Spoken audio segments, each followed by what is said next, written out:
여러분, 우리 한국 사람들의 특징을 짓는다면 빨리빨리입니다.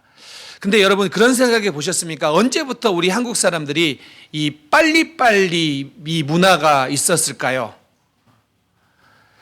사실 개화기 선교사님들의 보고에 의하면 한국 사람들은, 조선 사람들이죠, 게으르고 행동이 느리다라는 그런 기록이 있습니다. 그러니 여러분, 한국 사람들의 특징을 이렇게 표현했습니다. 한국 사람들은 게으르고 행동이 느긋느긋하다. 사실 우리 양반들 생각해 보십시오. 양반들이 배 내밀고 느긋느긋 걷는 것이 미덕이었습니다. 이게 우리 선조들의 모습이었습니다. 그런데 언제부터 빨라졌을까요? 이것을 6.25와 한국전쟁과 60년대에 먹고 살기 위해서 부지런히 움직였던 그 시대부터 이제 빨리빨리 이 문화가 한국 문화가 됐다라는 거죠. 그러니 그렇게 길지 않은 문화이지요. 그럼에도 불구하고 이 빨리빨리라는 이 문화가 긍정적인 면이 있습니다. 이 빨리빨리 때문에 한국이 이 경제 발전에 큰 이바지를 했다라고 평가하는 사람들이 많습니다. 여러분, 지금 셀폰 액정을 만약에 고치는데 한국은 30분에서 1시간, 이것도 길게 잡아서 그 이상이 가면 컴플레인을 합니다. 여러분, 미국은 어떻습니까? 수시간에서 이틀까지 걸립니다. 이게 다른 유럽이나 아프리카나 다른 뭐 인도나 이런 나라로 가면 1, 2주가 기본입니다. 그러니 이 한국 사람들에게 있어서의 이 빨리빨리가 긍정적인 면도 있었죠. 반면 부정적인 면도 있습니다. 한국의 교통사고 발생률이 높다고 합니다. 우리 기억하시죠? 신호가 바뀌었는데 한국에서는 바로 출발하지 않으면 바로 경적을 누릅니다. 단 1초의 여유를 주지 않습니다. 미국은 그래도 바뀌어서 가지 않아도 참아줍니다. 우리 한국 사람들도 잘 참아줍니다. 그런데 한국만 가면 우리도 못 참습니다. 바뀌면 바로, 안 가면 누르는 거죠. 여러분, 이렇게 이 빨리빨리가 한국 사람의 특징이라면, 그런데 여러분 우리가 한 가지 기억해야 되는 게, 성경이 우리에게 믿음을 이야기할 때 항상 같이 강조하는 게 있는데 그게 뭐냐면 인내입니다. 히브리서 10장 36절에 보면 이 구절이 나옵니다. 우리 함께 읽겠습니다. 시작. 너희에게 인내가 필요함은 너희가 하나님의 뜻을 행한 후에 약속하신 것을 받기 위함이라.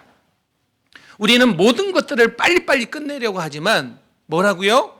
신앙은 빨리가 아니라 뭐라고요? 끝까지입니다. 끝까지. 그래서 오늘 본문은 믿음을 빨리 끝내는 것이 아니라 끝까지 달려가는 경주로 비유를 합니다. 믿음은 뭐라고요? 끝까지 달려가는 경주이다. 오늘 히브리서 12장 1절을 이렇게 시작합니다. 이렇게 시작합니다. 이러므로란 뜻은 무엇이냐면 11장에서 믿음의 우리 선진들, 선배들을 쭉 기록했습니다. 자, 여러 믿음의 선배들을 기록해 놓고 그들의 삶을 듣기만 해도 은혜스러워요. 그런데 이 믿음의 선배들을 보았으니까 이러므로 12장을 기록한 이유 뭐예요? 이 믿음의 선배들을 보았으니까 너희가 이러므로 이 12장을 기억해라예요. 그러면서 12장을 쓴 이유가 뭡니까? 바로 12장 1절에서 보면 이렇게 나오죠. 뭐라고 이야기하냐면 우리도 인내함으로 우리 앞에 당한 믿음의 경주를 하자, 이거예요. 왜 11장을 기록해 놓았습니까? 이렇게 믿음의 선배들의 이야기만 들어도 정말로 본이 되고 은혜가 스러운데 너희 보았지요? 너희 보았지? 그러므로 우리가 기억해야 될 게 있다. 우리도 인내로서 이 믿음의 경주를 달려가자입니다. 12장 1절 말씀 한번 읽겠습니다. 시작. 이러므로 우리에게 구름같이 둘러싼 허다한 증인들이 있으니 모든 무거운 것과 얽매이기 쉬운 죄를 벗어버리고 인내로써 우리 앞에 당한 경주를 하며. 자, 우리의 신앙생활은 경주입니다. 근데 이 경주라는 언어의 의미는 힘써 달려가자라는 의미예요. 그러니까 경주를 마치 우리가 100m 달리기 하는 경주를 생각하면 안 되고, 이 경주란 말은 힘써서 달려가다라는 의미를 가지고 있어요. 그러면 신앙생활은 뭡니까? 우리가 힘써서 달려가는 것이 신앙생활이에요. 그냥 쉽게 편하게 되는 대로가 아니라 힘써서, 내가 힘써서 달려가는 경주와 같은 것이 우리의 신앙생활이라고 말하고 있습니다. 그래서 여러분, 우리가 신앙생활을 함에 있어서 믿음의 경주는 누가 빠른가에 해당하는 속도 경쟁이 아니에요. 얼만큼 여러분들이 빨리 가가지고 무엇이 되었고 어떤 직분을 받았고 이게 아니에요. 뭐예요? 끝까지 달려가는 인내 훈련이에요. 인내 훈련. 그래서 여러분, 히브리서 12장 1절부터 3절 오늘 읽었던 이 세 절에 인내, 참는다라는 단어가 3번이나 나와요. 이게 우리나라 말로는 인내, 참는다 따로 썼지만 헬라어는요 동일한 단어예요. 히포모네, 동일한 단어로 3번이나 나와요. 왜 이 인내라는 단어를 3번이나 썼습니까? 믿음에 경주하기 위해서 반드시 필요한 게 뭐라고요? 인내이기 때문입니다. 그렇습니다. 여러분, 우리가 신앙생활함에 있어서 인내가 없으면 중간에 낙오하기 십상입니다. 그런데 이 히포모네라는 인내라는 단어가 어떤 의미냐면 소극적인 의미에서의 인내가 아니에요. 소극적인 의미에서 참는다가 아니라 적극적인 의미에서의 인내를 말하는 거예요. 그러면 적극적인 게 어떤 의미입니까? 자, 삶을 살아가는 동안에 길이 막혔어요. 뭔가 문제가 생겼어요. 그러면 길이 뚫릴 때까지 그냥 가만히 기다리면서 있는 것이 이 히포모네가 아니라 능동적이고 적극적인 인내라는 뜻은 어떤 의미냐면 길이 막혔습니까? 또 다른 길을 찾아 두드리는 거예요. 언제까지요? 길이 열릴 때까지 두드리면서 하나님의 타이밍을 기다리는 거예요. 두드리면서 왜 안 되는가가 아니라 두드리지만 하나님의 타이밍을 기다리면서 두드리는 것이 히포몬의 적극적이고 능동적인 인내를 말하고 있는 것입니다. 그런데 여러분, 왜 이 히브리서 저자가 이 12장에서 이 믿음의 경주를 하면서 인내를 강조하냐면, 이 히브리서를 받는 수신자들이 믿음을 가졌어요. 그런데 믿음을 가지고 살았는데 어려움이 찾아왔어요. 믿음 때문에 고난을 당해요. 그런데 처음에는 이 고난을요 잘 이겼어요. 아주 은혜스럽게 이겼어요. 그런데 또 살다 보니까 또 믿음 때문에 당하는 고난이 생긴 거예요. 근데 그때 두 번째 찾아온 고난에는 사람들이 흔들리기 시작한 거예요. 여러분, 우리 그렇지 않습니까? 무엇인가 나에게 한 번의 위기가 찾아오면 그래도 믿음으로 이기려고 하지만 더 동일한 문제, 비슷한 문제로 찾아오면 흔들려요. 흔들린다는 거예요. 그래서 이 히브리서를 받는 수신자들이 흔들렸는데 어떤 현상이 일어났냐면, 어떤 사람들은요 믿음을 포기하려고 했어요. 진짜 믿음 생활 이렇게 하는 거 아닌 것 같다라고 믿음을 포기하려거나, 어떤 사람은 그 핍박하는 사람들을 피해서 산으로 도망가려고 했습니다. 내가 여기서 이렇게 믿음 때문에 핍박하면 나는 아무도 없는 산으로 들어가 살겠대서 산으로 도망치려고 했던 사람도 있고요. 또 어떤 사람들은 상대적으로 핍박이 없었던 유대교로 개종하려고 했던 사람들도 있었습니다. 이게 흔들렸어요. 이런 흔들림이 이 12장을 받는 사람들에게 있었다는 거예요. 그래서 말하는 겁니다. 믿음의 경주는 인내로서 끝까지 달려가야 됩니다. 이 권면을 하고 있는 겁니다. 여러분, 오늘 우리도 마찬가지 아닙니까? 지금 여러분들이 이 믿음의 길을 걷는다고 해서 여러분에게 고난이 없습니까? 우리에게 고난이 면제됩니까? 우리가 이 믿음으로 산다고 해서 여러분이 원하는 대로 흘러가나요, 인생이? 세상 사람들이 야, 저 사람은 교회 다니기 때문에 부럽다, 아, 나도 저렇게 됐으면 좋겠다라는 그런 부러울 만한 일들이 우리 가운데 있습니까? 그렇지 않을 때가 많다라는 겁니다. 그런데 오히려 우리가 믿음으로 살아도 하나님을 붙잡고 살려고 하는데도, 그래서 믿음을 유지하려고 하는데 이런 고난이 찾아오면 우리에게 드는 생각은 오히려 반대 것이라는 거예요. 왜 하나님은 나를 방관하고 계실까? 왜 하나님은 우리 가정을 지키시고 않는 것처럼 느껴질까? 이런 고민 때문에 흔들린다는 거예요. 지금 오늘 우리도 이렇게 흔들린다는 거예요. 사실 일이 잘 될 때는요, 아무 문제가 없습니다. 일이 잘 될 때는요, 어떤 우리 흔들림이 잘 나타나지 않아요. 그런데 고난이 찾아올 때, 일이 잘 안 될 때 우리에게 질문이 찾아와요. 하나님 어디 계십니까? 하나님 왜 나를 이런 상황 속에 내버려 두십니까? 왜요? 왜 이렇게 어렵습니까? 내가 무슨 잘못이라도 했습니까? 라고 자꾸 갈등하는 그런 생각들이 우리의 마음속에 든다라는 거예요. 그래서 흔들립니다. 그러면 여러분, 오늘 이 흔들리는 성도들을 향하여 성경은, 하나님은 어떻게 권면하고 있을까요? 오늘 우리가 어떻게 해야지 이 믿음의 경주를 잘 달려갈 수 있을까요? 오늘 본문은 믿음의 경주를 잘 끝까지 하기 위해 우리에게 두 가지 권면을 합니다. 하나는요, 버려야 될 거고 하나는 가져야 될 걸 이야기합니다. 여러분 잘 기억하십시오. 우리가 믿음의 경주를 잘 하기 위해 버려야 될 게 있고 가져야 될 게 있습니다. 첫 번째, 버려야 될 게 있습니다. 첫 번째 버려야 될 것을 뭐라고 이야기하냐면, 오늘 12장 1절에서 무거운 것과 얽매인 것을 버리라 라고 합니다.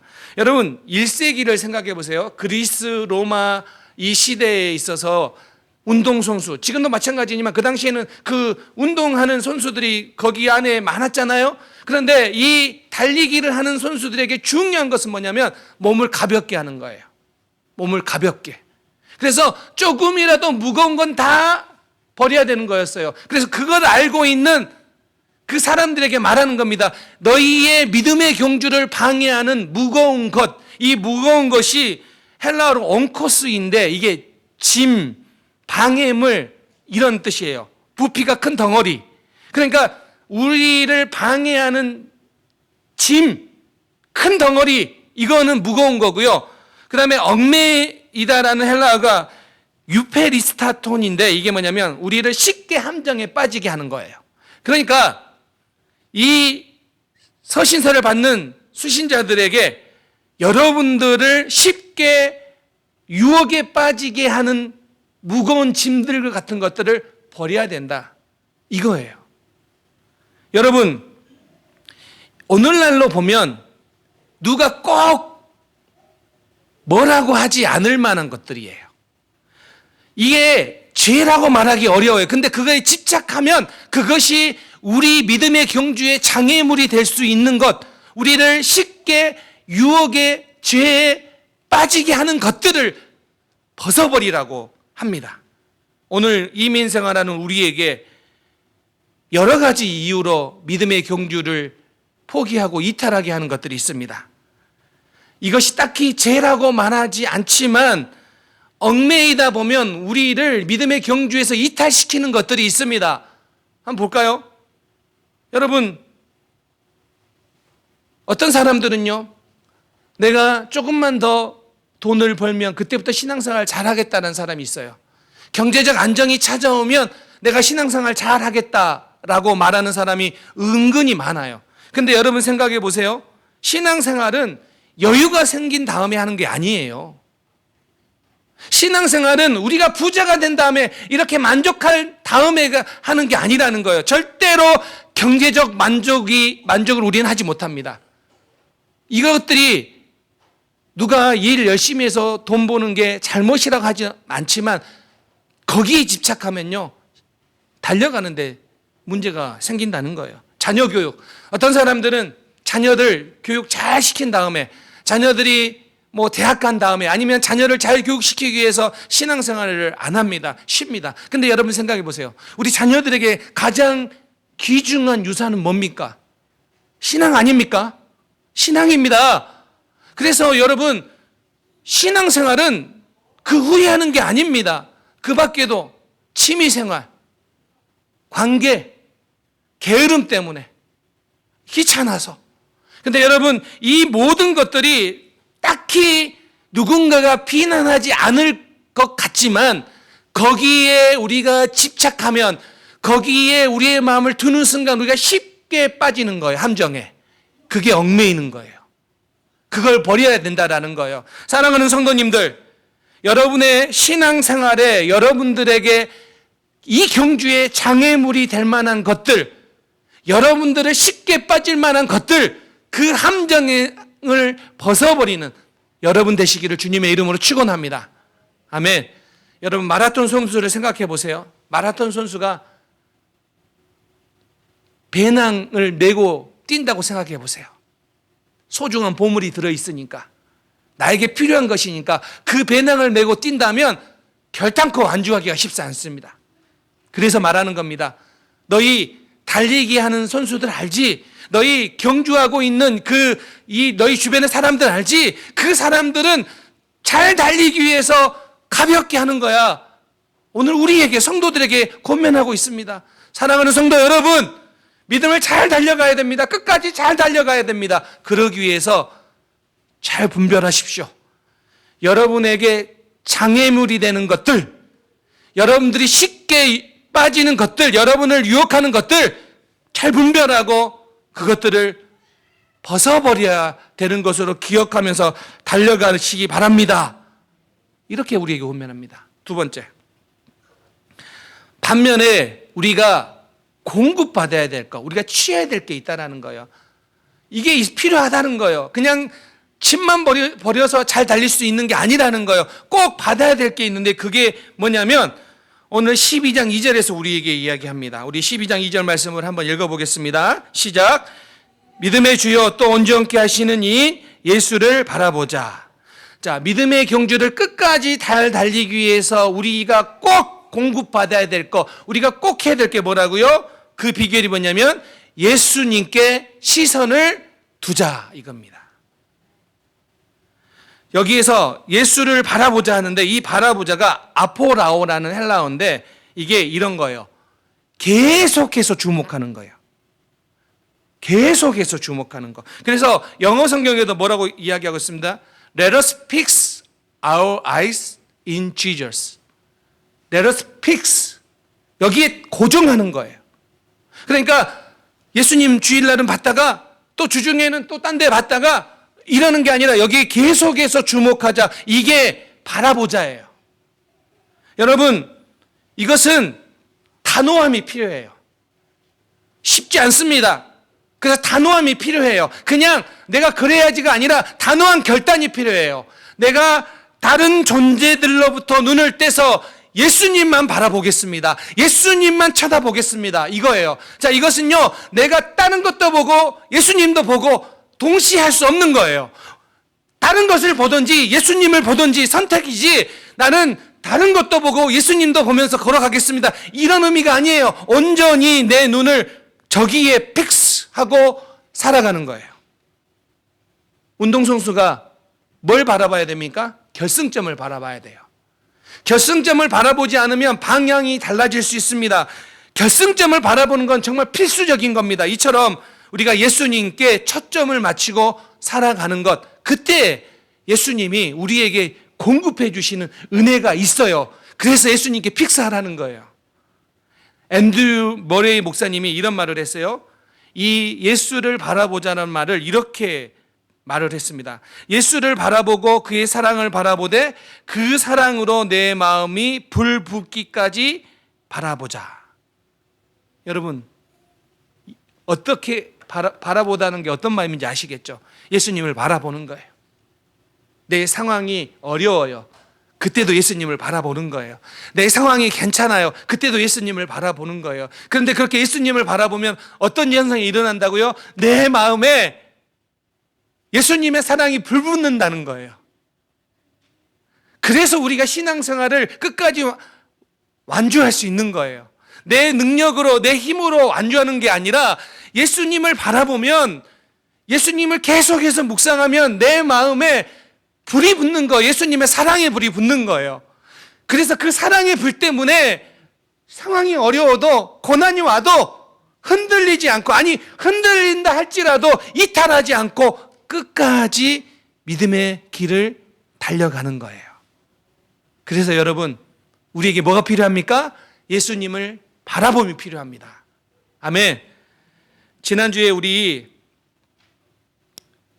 살펴봤던 내용이 출애굽기에 이스라엘 백성들이 출애굽을 했는데 하나님이 멈춰서라 했는데 그곳이 어디였어요? 홍해 앞이었어요. 앞에는 홍해가 있고 뒤에는 애굽 백성들이 이스라엘 백성들을 추격해 와요. 그런데 여러분, 저기에서 우리가 한 가지 주목해야 되는 게 그거 아닙니까? 동일한 상황 속에 있는데 이스라엘 백성과 모세가 달라요. 동일한 상황이에요. 모세만 더 편한 상황이 아니라 동일해요. 그런데 이스라엘 백성과 모세가 너무 확연한 차이를 보여줍니다. 보세요. 이스라엘 백성들은 지금 이 위기 앞에서 원망하고 모세를 향하여 비난을 합니다. 원망합니다. 그런데 동일한 상황인데 모세는 두려워하지 않고 뭐 합니까? 하나님께 기도합니다. 한 사람은 두려워하고 한 그룹은 원망하고 한 사람은 두려워하지 않고 기도해요. 왜 다른 상황인데, 왜 같은 상황인데 왜 다른 반응이 나왔을까요? 그것은 이스라엘 백성들은 애굽 사람들을 보았고 그들을 상대하고 있어요. 그들의 마음이. 애굽을 보았고 애굽 사람들 때문에 지금 두려움이 빠졌어요. 그래서 애굽 사람을 상대해요. 반면에 모세는 애굽 사람들을 보았지만 그 가운데서도 인도하시는 하나님을 봐요. 그러니까 기도할 수 있는 거예요. 누구를 지금 모세는 상대하고 있습니까? 하나님을 상대하고 있어요. 여기는 애굽을 상대하고 있고 여기는 하나님을 상대하고 있는 거예요. 그러니까 지금 이 두 그룹의 차이가 뭡니까? 무슨 차이 때문에 다른 반응이 나옵니까? 바라봄의 차이예요. 이게 바라봄의 차이예요. 여러분, 무장하고 쫓아오는 애국 군대가 보이니까 이스라엘 백성들은 우리는 아무것도 할 수 없다라고 생각해요. 그런데 무장하고 쫓아오는 애국 군대가 보이지만 그들을 향하여 대신 우리를 대신하여 싸우시는 하나님이 보이는 거예요. 그랬더니 애국 군대가 어떻게 보입니까? 아무 힘도 없는 존재로 보이는 거예요. 여러분, 우리가 이 땅을 살아가면서 혹시 염려하고 두려움에 빠지십니까? 혹 여러분의 바라봄의 대상이 무엇인지 점검하시기 바랍니다. 여러분, 상황 때문에 어렵지요. 고민도 되지요. 그런데 정말 내가 무엇을 바라보고 있는지를 점검하십시오. 만약 우리가 우리에게 두려움을 주는 대상을 바라보고 있다면 우리는 애굽 사람들처럼 원망하고 어려워할 겁니다. 그러나 하나님을 바라보고 있다면, 그 상황 속에서도 우리 주님을 바라보고 있다면 주님, 우리의 마음, 우리의 눈을 주님께 둔다면 우리는 두려움이 아니라 우리를 위해 싸우시는 하나님을 보게 될 줄 믿습니다. 존 스토트가 이런 말을 했습니다. 십자가는 우리가 하나님의 사랑을 의심할 수 없는 영원한 보증이다. 하나님은 그 아들을 주셨으니 더 이상 우리를 의심할 수 없게 할 수 있는 이유다. 이 말이에요. 우리가 고난을 당하면 그 고난으로 우리의 상황을 해석하려고 해요. 그런데 이미 십자가에서 보여준 이 사랑 때문에 우리는 의심할 필요가 없다라는 거예요. 우리의 상황은 바뀌지만 십자가의 사랑은 바뀌지 않는다는 거예요. 그래서 여러분, 예수를 바라보라 라고 말하고 있습니다. 여러분의 환경은 불확실하고요. 여러분의 환경은 계속해서 바뀔 겁니다. 그런데 우리 주님의 사랑은, 십자가의 사랑은 변하지 않습니다. 우리를 구원하신 십자가는 결단코 변하지 않습니다. 이것이 주님이 우리에게 주신 약속입니다. 절대로 변하지 않는 약속입니다. 그래서 여러분, 환경 때문에 흔들리지 말고 십자가 때문에 믿음의 길을 완주하는 우리 사랑하는 성도님들 되시기를 주님의 이름으로 축원합니다. 아멘. 이제 오늘 말씀의 결론을 내리려고 합니다. 로마 박해가 가장 심했을 당시 초기 기독교인들은 지하 무덤인 카타콤으로 들어갔습니다. 이 카타콤이 기독교 고고학자들을 통해 나중에 이제 발견이 됐는데, 이 로마 주변에 있는 카타콤이 약 50에서 60개 정도가 발견이 되었어요. 그리고 그 길이를 총 합하면 872km예요. 어마어마한 지하 카타콤이 있었어요. 지금도 관광산업으로 로마에 가면 이 카타콤을 들어갈 수 있는데요. 사진으로도 얼마든지 유튜브로도 볼 수 있어요. 아주 좁은 통로에 또 주변에는 순교자들의 시신들이 널려 있고요. 그곳에서 예배하고 성찬식을 하고 시간들을 보냈어요. 그런데 이 카타콤의 시간이 250년이 넘어요. 어떻게 이들은 이렇게 할 수 있었을까요? 1세대들은 사도들로부터 은혜를 받았고 많은 체험들을 했어요. 그런데 이 세대들, 그 이후의 세대들, 250년이라는 긴 시간 동안 계속해서 이 믿음을 지켜왔는데, 그 다음 세대들은 어떻게 이 믿음을 지켰을까요? 이 다음 세대들이 태어났을 때 그들이 처음 만난 교회는 어두운 지하에 촛불이 켜져 있고, 또 거기에서 서로 찬양을 부르며 울려 퍼지는 소리였고, 그곳에서 떡과 포도주를 나누는 시간이었습니다. 그런데 그들은 믿음을 잘 달려갔습니다. 그들에게 있어서 신앙은 선택이 아니라 존재 자체였습니다. 왜 그렇게 했냐면, 자, 이렇게 볼 수 있어요. 그 카타콤에서 이 사람들이 벽에 낙서를 이렇게 해놓은 걸 보면서 믿음을 그들이 점검했고요. 그곳에는 순교자들, 선배들이 있었어요. 그리고 그들은 그 선배들이 자기들을 응원하고 있는 응원자로 보았다라는 거예요. 그렇습니다. 히브리서 11장에서 이렇게 말하고 있습니다. 너희들 이 믿음의 많은 그 조상들을 봤지? 너희들도 이렇게 훌륭하게 살아, 이 말을 하고 있는 게 아니에요. 너희 믿음의 사람들을 보았지? 이 사람들이 너희를 응원하고 있어. 너희를 응원하고 있어. 사랑하는 성도님들, 우리가 환경이 어려워도 흔들리지 말아야 됩니다. 왜냐하면 예수를 바라볼 때 우리를 그렇게 인도하시고, 또 뿐만 아니라 많은 믿음의 선배들이 여전히 여러분들을 응원하고 있습니다. 그래서 이 믿음의 길 끝까지 완주하시는 우리 모든 성도님들 되시기를 주님의 이름으로 축원합니다. 아멘. 기도하겠습니다.